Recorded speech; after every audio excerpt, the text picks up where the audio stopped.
Hello everyone, मेरा नाम है द्वामय मंडल और आप देख रहे हैं आपका अपना यूट्यूब चैनल जिसका नाम है एजुकेटिव द्वामय। तो शुरू करने से पहले एक चीज़ बता देना चाहता हूं आप लोगों से कि वीडियो पूरा एंड तक देखिएगा और वीडियो स्किप नहीं कीजिए। अगर वीडियो स्किप करते हैं तो आप लोगों को कुछ समझ में नहीं आएगा, इसलिए वीडियो स्किप नहीं कीजिए। और एक चीज़ बताना था आप लोगों से कि अगर मेरी तरह आप लोग यूट्यूब में वीडियो बनाना चाहते हैं तो जो सामान लगता है, जो प्रोडक्ट लगता है यूट्यूब वीडियो बनाने के लिए, वो सब आप खरीद सकते हैं। मेरा वीडियो के नीचे लिंक में डिस्क्रिप्शन में दिया हुआ है, लिंक दिया हुआ है, वहाँ से आप लोग खरीद सकते हैं। अगर मेरा लिंक से आप लोग खरीदते हैं तो आप लोगों को ज़्यादा डिस्काउंट मिलेगा। तो चलिए आज का वीडियो शुरू करते हैं। तो पिछला वीडियो में हम लोग क्या पढ़ाए थे कि कोई भी लीनियर इक्वेशन टू वेरिएबल्स में उसका इंटरसेक्टिंग लाइन्स का सॉल्यूशन होगा और कोइंसिडेंट लाइन्स का सॉल्यूशन होगा। दोनों दिखाए थे, इंटरसेक्टिंग लाइन्स का सॉल्यूशन और कोइंसिडेंट लाइन्स का सॉल्यूशन। तो आज हम दिखाने वाले हैं pair of linear equation two variables में पैरेलल लाइन्स का सॉल्यूशन क्या होगा। ठीक है, तो इसमें क्या है, हम लोग दो लीनियर इक्वेशन टू वेरिएबल्स लिए हैं, x + 2y = 4 और 2x + 4y = 12। ठीक है, तो चलिए आगे बढ़ते हैं। x + 2y = 4 है तो ये इक्वेशन के लिए पहले करना पड़ेगा। ठीक है, उसके बाद ये इक्वेशन के लिए करेंगे। तो पहले ये इक्वेशन के लिए करते हैं। x = 4 - 2y, x = 4 - 2y लिए हैं, यहाँ पे x है, + 2y = 4, तो + 2y को उधर जाएगा, + 2y को उधर जाएगा तो -2y होगा। 4 जैसे देखिए इसको कैसे करना है, अगर समझ में नहीं आ रहा तो अच्छा सा बता दे रहा है। x + 2y = 4 है तो + 2y को हटा दीजिए। ठीक है, तो x लिखे हैं इक्वल्स टू 4 लिखे हैं, + 2y जो ढाके थे उसको इक्वल्स टू को उधर लिखे हैं तो -2y हो गया। तो x = 4 - 2y। ठीक है, तो ये ज़रूरी नहीं कि x = 4 - 2y ही हम लोग कर सकते हैं, हम लोग ऐसे भी इसको कर सकते हैं। देखिए क्या है, x + 2y = 4 है,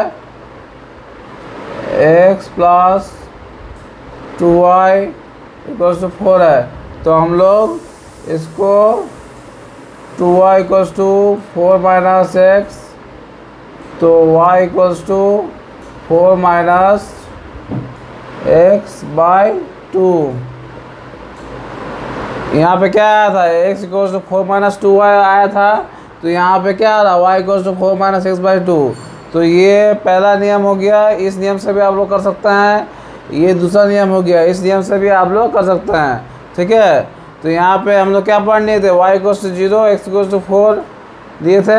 एक बार y = 0 हमें पुट किए थे तो x = 4 आया, फिर y = 1 हमें पुट किए थे तो x = 2 आया।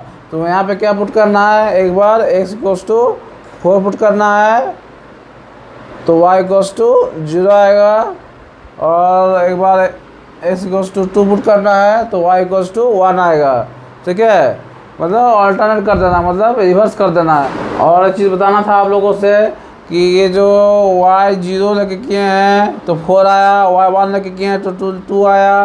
तो हम लोग पिछला वीडियो में बताए थे कि हमेशा इंटीजर वैल्यू लेके करने का कोशिश करना है। ठीक है, हम लोगों को आंसर फ्रैक्शन में नहीं लाना है। आंसर मतलब ये जो पॉइंट सब है, x का पॉइंट, y का पॉइंट, x का पॉइंट, y का पॉइंट, ये फ्रैक्शन में नहीं लाना है। फ्रैक्शन में लाइएगा तो ग्राफ प्लॉट करने में दिक्कत होगा, इसीलिए फ्रैक्शन में नहीं लाना है या फिर डेसिमल में नहीं लाना है, हमेशा इंटीजर में लाना है, वो भी पॉजिटिव इंटीजर में, वो भी क्या पॉजिटिव इंटीजर में। ठीक है, तो ऐसे आप देखिए ये वाला समझा दिए। अब 2x + 4y = 12 है, तो इसमें क्या करना है,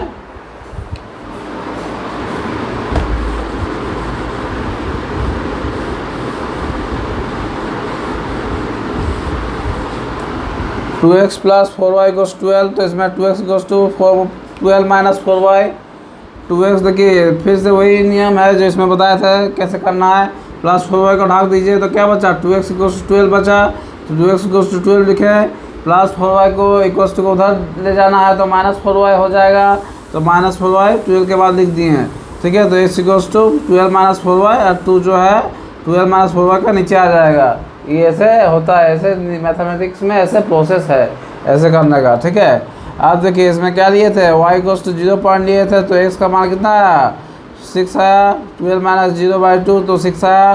फिर y इक्वल्स टू 2 लिए तो 4 टू जाए 12 माइनस 8/2 मतलब 4/2 मतलब x इक्वल्स टू 2 आया। तो यहाँ पे देखिए एक चीज़ ध्यान देने की बात है कि x equals to 12 minus 4y/2 लिखा है।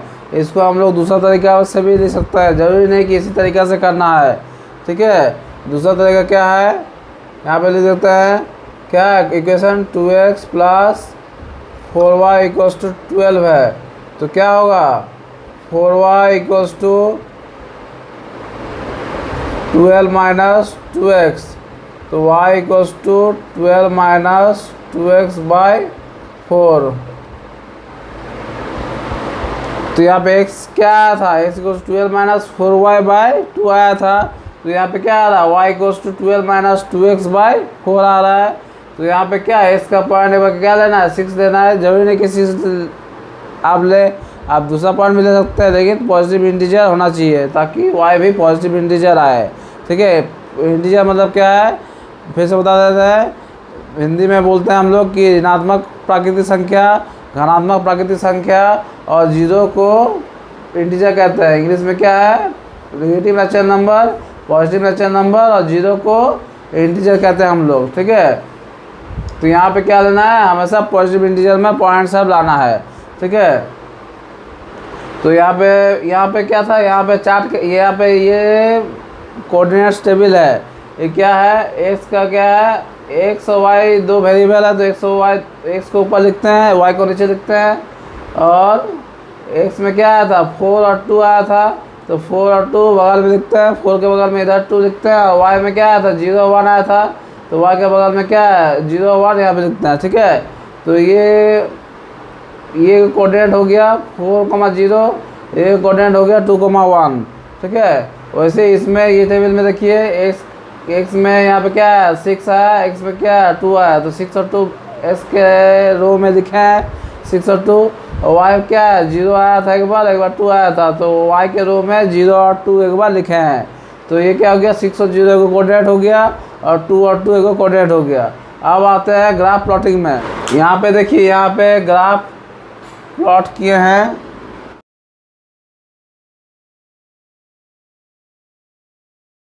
तो इसमें ग्राफ प्लॉट करने का तरीका क्या है, पिछला वीडियो में मैं अच्छा से बताए थे, ये वीडियो में बता दे रहे हैं कि देखिए क्या है।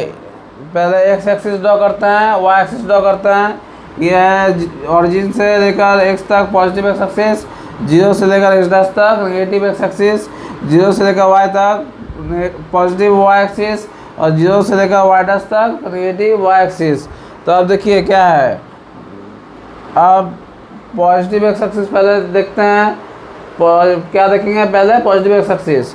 पॉजिटिव x एक्सिस में सबसे बड़ा संख्या क्या है, 4 है, 2 है, 6 है, 2 है। तो इसमें सबसे बड़ा संख्या पॉजिटिव x एक्सिस में 6 है, तो 6 तक हम लोग लेंगे, ठीक है। 1 2 3 4 5 6 इक्वल गैपिंग देके, इसमें इक्वल गैपिंग, इसमें सब में इक्वल गैपिंग देके 6 तक हम लोग लेंगे। जरूरी नहीं कि 6 तक लेना है। अगर आपके ग्राफ पेपर में जगह है तो 6 से लेकर 7 8 9 10 11 12 जितना मर्जी हो सके आप लोग नंबर ले सकते हैं, प्लॉट कर सकते हैं ग्राफ पेपर में। लेकिन यहाँ पे मिनिमम 6 तक लेना ही पड़ेगा, मिनिमम 6 तक लेना पड़ेगा और मैक्सिमम आप लोग इतना ले सकते हैं according to the space you have in your graph paper, ठीक है। अब आते हैं पॉजिटिव वाई एक्सिस में। पॉजिटिव वाई एक्सिस में सबसे बड़ा संख्या क्या है, सबसे बड़ा डिजिट क्या है पॉजिटिव वाई एक्सिस में, यहाँ पे क्या है 0 1 है और 0 और 2 है। तो सबसे बड़ा संख्या क्या है, दोनों टेबल में 2 है। तो 2 1 2 3 हम 3 तक गए हैं, लेकिन हम लोग मिनिमम 2 तक ले सकते हैं। 2 तक प्लॉट करके हम लोग कर सकते हैं, जरूरी नहीं कि 3 लिखना है। अगर आपके ग्राफ पेपर में जगह है तो 2 से ज़्यादा पॉइंट भी आप लोग प्लॉट कर सकते हैं। अब देखिए, अब नेगेटिव एक्स एक्सिस और नेगेटिव वाई एक्सिस में क्या है, यहाँ पे नेगेटिव कोई पॉइंट है, नेगेटिव पॉइंट नहीं है दोनों टेबल में। तो हम अपने मर्जी से -1 दिए हैं, -1 दिए हैं, मतलब एक पॉइंट आप दे सकते हैं ताकि अच्छा लगे देखने में। जरूरी नहीं कि -1 देना है, कोई भी नेगेटिव पॉइंट नहीं है तो आप minus negative point negative number नहीं देना है अगर कोई भी टेबल में दिया हुआ नहीं है नेगेटिव पॉइंट, ठीक है। लेकिन अगर हम दिए हैं ताकि देखने में थोड़ा अच्छा लगे। और यहाँ पे भी नेगेटिव वाई एक्सिस में भी आप लोग नहीं दे सकते हैं, ज़रूरी नहीं कि देना है। ठीक है। अगर आप लोग देते हैं तो -1 तक दीजिएगा। हम ज़्यादा दे दिए क्योंकि यहाँ पे जगह ज़्यादा था, उसीलिए हम दे दिए, ठीक है। तो नेगेटिव एक्स एक्सिस और नेगेटिव एक्सिस में क्या है कि कम से कम मिनिमम 1 गो पॉइंट दीजिएगा ताकि देखने में थोड़ा अच्छा लगे। तो यहाँ पे ग्राफ प्लॉट देखे करते हैं। ये ओरिजिन है 0.0, तो यहाँ पे क्या है, पहला इस linear equation in two variables, ये इक्वेशन के लिए करते हैं। देखते हैं क्या है, 4 और 0 है। एक्स का क्या है 4 है, वाई का 0 है। एक्स का 4 यहाँ से, 4 यहाँ पे, और वाई का पॉइंट 0 है। 0 पॉइंट का ये ओरिजिन में होगा, तो यहाँ से ये पॉइंट हो रहा है। तो जो एक्स का 4 तक जाना है, 0 से 4 तक, और वाई 0 है, तो यहाँ पे 0 है, तो ये एक्सिस से होगा, ठीक है। तो ये पॉइंट हो रहा है, ये पॉइंट हो रहा है, तो ये पॉइंट में क्या है, ये 4,0। अब आते हैं 2 और 1 है, तो एक्स का क्या 2 है, तो 0 से ओरिजिन से देखते हैं। तो ओरिजिन से क्या है 0 से लेकर 2 तक, और फिर वाई का क्या है 1 है, तो 0 से लेकर 1 तक। तो पहले 2 तक गए हैं, फिर यहाँ से ऊपर गए हैं, तो क्या हो गया, ये हो गया B2,1। तो अब एक स्ट्रेट लाइन ड्रॉ करने के लिए कम से कम 2 गो पॉइंट जरूरी होता है। तो 2 का पॉइंट हम लोग को मिल गया, A4,0 और B2,1। तो ये लाइन ड्रॉ कर दिए हैं, क्या है, स्ट्रेट लाइन है। तो स्ट्रेट लाइन का जैसे हम लोग का नाम होता है, मेरा नाम क्या है, दयामय मंडल, तो ऐसे ये स्ट्रेट लाइन का नाम क्या है, x + 2y = 4। ये स्ट्रेट लाइन का नाम क्या है, x + 2y = 4।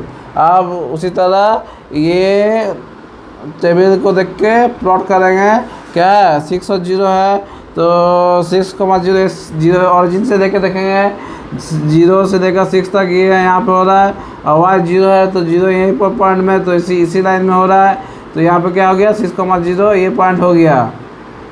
अब 2,2 पॉइंट है, 2,2 को मतलब x 2 है, y भी 2 है, तो x 0 से देखेंगे यहाँ पे 2 हो रहा है, और फिर यहाँ से लेकर ऊपर जाएंगे तो 2 यहाँ पे हो रहा है, तो ये पॉइंट मिल रहा है। तो D2,2 D नाम दे दिए।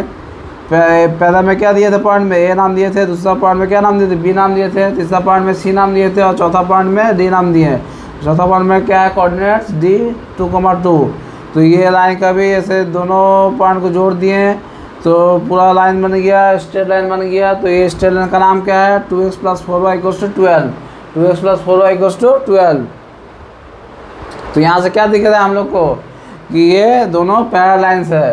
पैरेलल मतलब नो सॉल्यूशन, पैरेलल मतलब नो सॉल्यूशन, मतलब कोई ये दोनों इक्वेशन का कोई सॉल्यूशन नहीं है, क्योंकि यहाँ पे दो पैरेलल दिख रहा है। लेकिन एक चीज़ ध्यान देना है, ये इक्वेशन का इनफाइनाइट सॉल्यूशन है, क्योंकि ये लाइन बन रहा है, ये इक्वेशन के लिए x + 2y = 4 के लिए ये लाइन बन रहा है, तो ये लाइन के लिए मतलब ये इक्वेशन के लिए इनफिनाइट सॉल्यूशन है। पिछला वीडियो में देख लीजिएगा, अगर इनफिनाइट सॉल्यूशन है कोई स्ट्रेट लाइन में जिसका इक्वेशन हो लीनियर इक्वेशन टू वेरिएबल्स में, तो उसका इनफिनाइट सॉल्यूशन कैसे हो रहा है आप लोग देख लीजिएगा पिछला वीडियो में, ठीक है। आप देखिए ये equation linear equation two variables में भी इनफिनाइट सॉल्यूशन होगा, लेकिन जहाँ pair of linear equation two variables का बात आ रहा है ये हिसाब में, तो यहाँ पे पैरेलल सारा मतलब नो सॉल्यूशन होगा, मतलब कोई सॉल्यूशन होगा नहीं। अगर आप लोगों को मेरा वीडियो अच्छा लगा होगा तो मेरा वीडियो को शेयर कीजिए, लाइक कीजिए और अपना वैल्यूएबल कमेंट दीजिए। और लास्ट में एक चीज़ बताना चाहता हूँ आप लोगों से कि चैनल को सब्सक्राइब करना नहीं भूलिएगा। Till then bye bye.